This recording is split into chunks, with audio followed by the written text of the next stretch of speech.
चलिए साथियों, आप लोग का फिर से स्वागत है सेट नंबर 20 में। तो मेरी ये सलाह है कि पहले इन सारे सवालों को देख लीजिए और देख करके बताइए कि कितने सवाल आपसे बन रहे हैं। और 2 सेट में इसको पूरा करेंगे, टोटल 20 क्वेश्चंस को। तो इसका स्क्रीनशॉट ले लीजिए, देखिए कितने बन रहे हैं। चलिए, या इसको पॉज करके देख लीजिए कि कितने आपसे हो रहे हैं। चलिए अब मैं सवाल को शुरू करता हूँ, ठीक है। तो पहला प्रश्न है कि मनुष्य की सभ्यता सीमा कितनी होती है। आसान सा प्रश्न है। 20 हर्ट्ज से लेकर के 20,000 हर्ट्ज तक। 20 हर्ट्ज से लेकर कितना, 20,000 हर्ट्ज तक।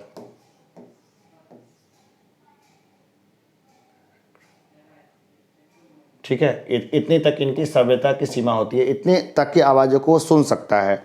तो देखिए, इसमें परेशान होने जैसा कुछ भी नहीं है कि सर इतना आसान क्वेश्चन दे दिए। कई बार आसान क्वेश्चन देने पर भी लोग परेशान होते हैं। तो ये कई बार है ना, आसान क्वेश्चन जरूर रहेगा एग्जाम में। 5-7 क्वेश्चन एकदम ऐसे ही आसान उछाले जाते हैं और पहले पढ़ के लोग भूल चुके होते हैं। तो क्या उनसे गलती हो जाती है। और इससे समझ रहे हैं, एक नंबर से तो कितने लोग पिछड़ गए। इस बार तो 0.25 मार्क्स से लोग पिछड़ गए। अगला देखते हैं, संविधान के अधिकांश अनुच्छेदों को संशोधित करने के लिए कौन सी प्रक्रिया अपनाई जाती है। तो देखिए, अधिकांश अनुच्छेद की जब बात आती है ना, तो वो होता है साधारण बहुमत। कौन सा?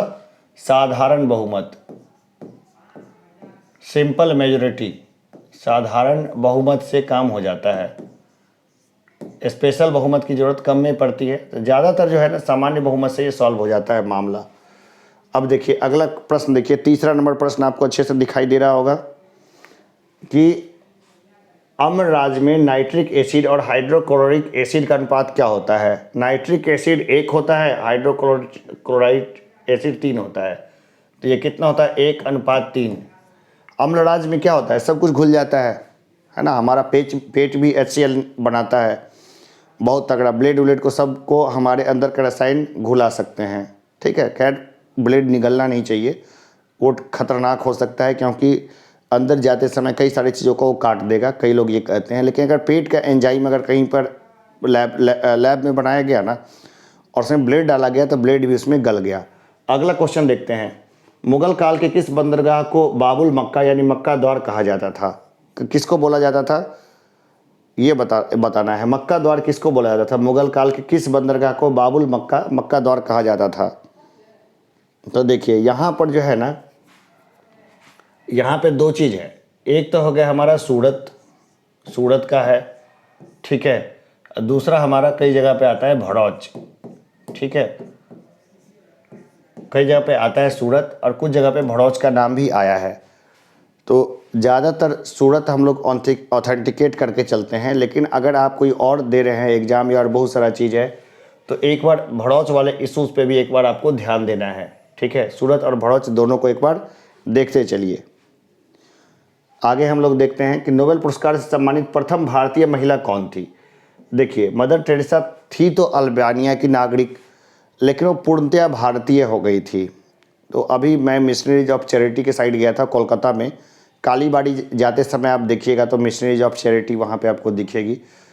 तो देखिए, जो मदर टेरेसा थी ना, वो मदर टेरेसा नोबेल पुरस्कार से सम्मानित प्रथम भारतीय महिला थी। प्रथम भारतीय महिला कौन थी? Mother Teresa. पूरी भारतीय हो गई थी वो। मदर टेरेसा पूरी भारतीय हो गई थी और अल्बानिया की नागरिक तो रही नहीं, वो नागरिकता उन्होंने वहाँ की त्याग दी थी। समुद्र पार भारत का सबसे निकटतम पड़ोसी देश कौन सा है। बहुत बढ़िया क्वेश्चन है, एकदम बढ़िया क्वेश्चन है। समुद्र पार भारत का सबसे निकटतम पड़ोसी देश है श्रीलंका, ठीक है। देखा जाए सबसे नज़दीकी देश कौन है, श्रीलंका है, ठीक है। श्रीलंका जो है ना, उसके साथ भारतीय अपनी समुद्री सीमा साझा करता है। किसके साथ? श्रीलंका के साथ। आगे देखते हैं, तरबूज किस आवृतबीजी कुल से संबद्ध है। तरबूज खाते तो सब लोग हैं, ठीक है। तरबूज खाते तो सब लोग हैं, बताइए किससे है।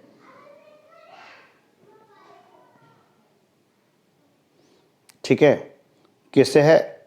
कुकुट बिटेसी से, या कुकुट बिटेसी, क्या बोलते हैं उसको, कुकुट बिटेसी, कुकुट बिटेसी, ठीक है। भाई उच्चारण देख लेना है ना, अंग्रेजी हिंदी में कई बार थोड़ा बहुत फर्क हो जाता है, तो उच्चारण देख लेना।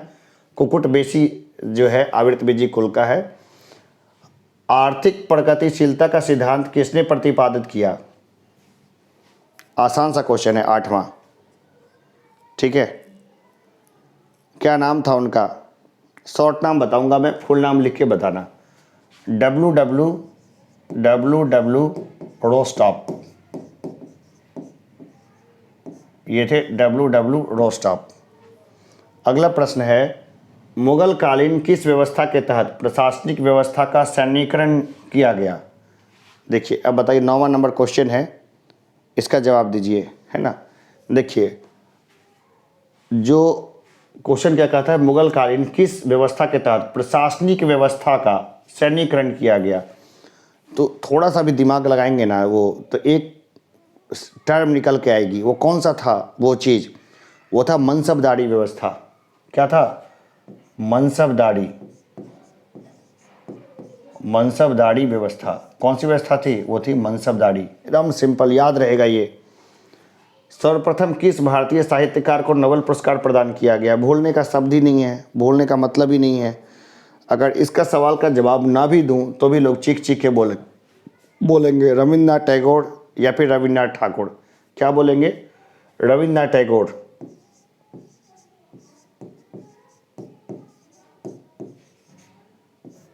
रविन्द्रनाथ टैगोर, ठीक है। रविन्द्रनाथ टैगोर, यहाँ पता नहीं कोई टैगोर, ठीक है, रविन्द्रनाथ टैगोर को दिया गया। प्लाज्मा में प्रोटीन किस अवस्था में पाए जाते हैं? देखिए प्लाज्मा में प्रोटीन किस अवस्था में पाए जाते हैं? एकदम सिंपल सा सवाल है। प्लाज्मा में प्रोटीन किस अवस्था में पाए जाते हैं? आप ऐसे ऐसे ही बताइए, प्लाज्मा में प्रोटीन किस अवस्था में पाए जाते हैं? कौन सा अवस्था होती है प्लाज्मा में प्रोटीन की? स्कूल में खूब पढ़ा है आपने, याद करिए। ये होते हैं, कौन से अवस्था में होते हैं? प्लाज्मा में प्रोटीन जो होता है ना, किस अवस्था में होता है? जैसे दूध में जैसे कि पानी वगैरह मिक्स होता है ना, कैसा?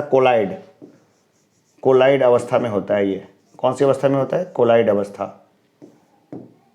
प्लाज्मा में प्रोटीन जो होती है ना, वो कोलाइड अवस्था में होती है। तो चलिए आप इसका स्क्रीनशॉट ले लीजिए एक बार ढंग से, बढ़िया तरीके से।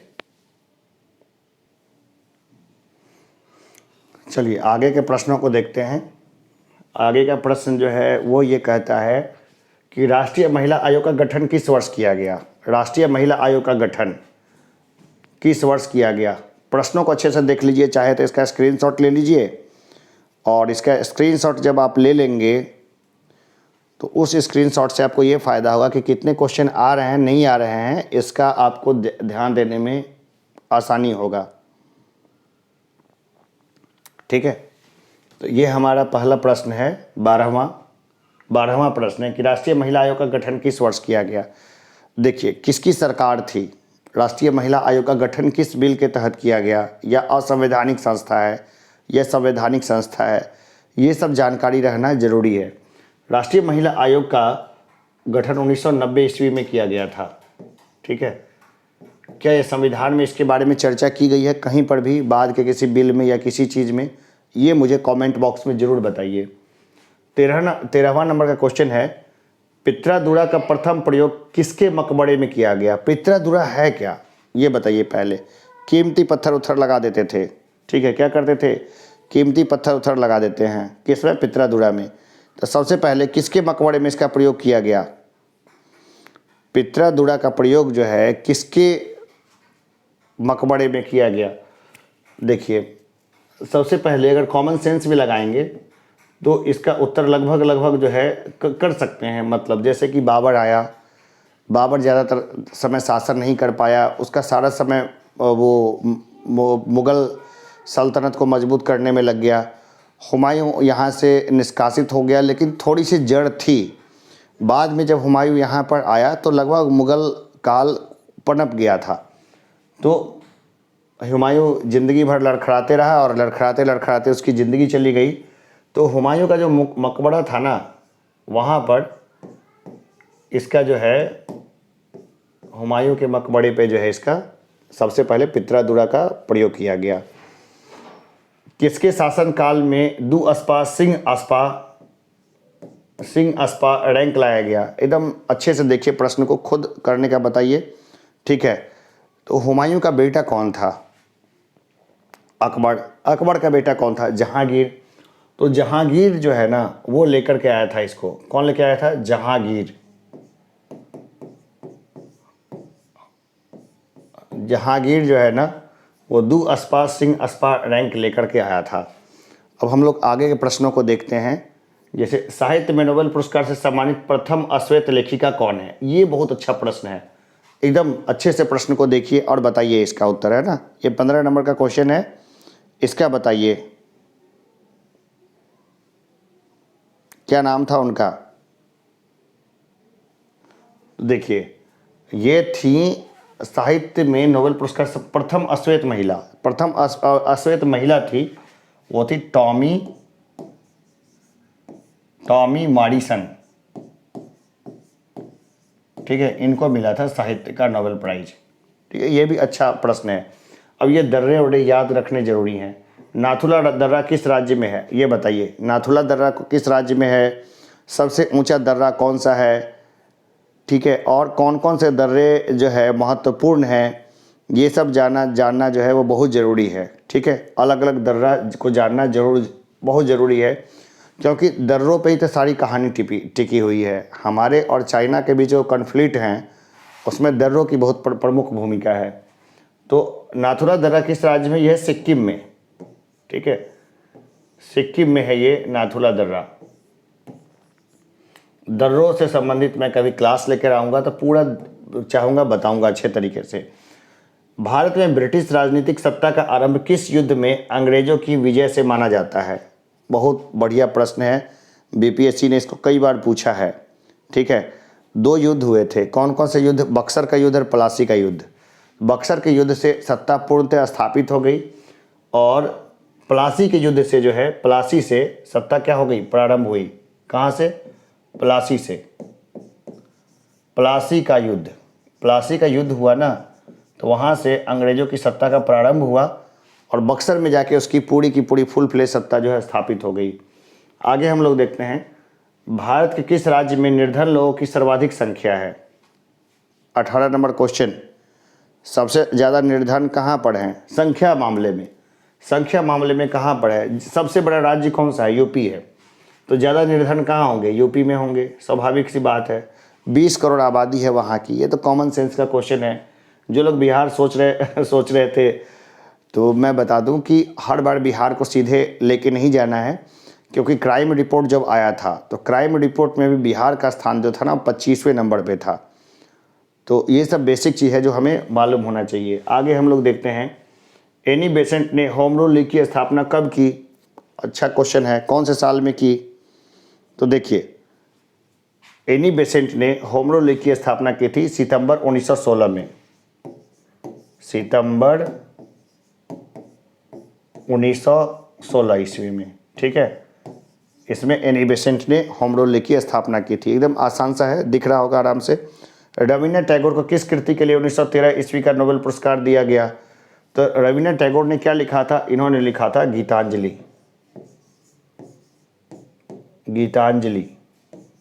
ठीक है। तो कितने लोगों ने गीतांजलि पढ़ी है? अच्छे से मुझे सच बताना कमेंट बॉक्स में। गीतांजलि कितने लोगों ने पढ़ी है? अंग्रेजी में उसका अनुवाद किसने किया था? ये सब जो बेसिक्स है वो सब लोग बताना रेगुलर वे में, ठीक है। जो लोग बताएंगे तो उनको धन्यवाद दूंगा मैं, और ये भी बताऊंगा कि भाई ये किताब कितनी अच्छी है। और वह अभी कुछ समय पहले वेस्ट कोलकाता में था, तो वहाँ कुछ इंटेलेक्चुअल्स से मिला जिन सब ने इस किताब को पढ़ रखी थी। तो मुझे भी अच्छा लगा कि बड़े डॉक्टर्स और बड़े लोग इन सब को पढ़ के रखते हैं किताबों को। और थोड़ी मेरी हेल्थ का इशू कई बार हो जाता है, उतना भी नहीं, थोड़ा बहुत होता रहता है। तो रेगुलर रहेंगे, हमेशा रहेंगे, और सब लोग जो है ना तैयारी में जुट जाइए, क्योंकि बहुत सारे लोग तैयारी से क्विट कर जाएंगे, बहुत समझदार लोग भी। ये होता ही है, कॉमन चीज़ है।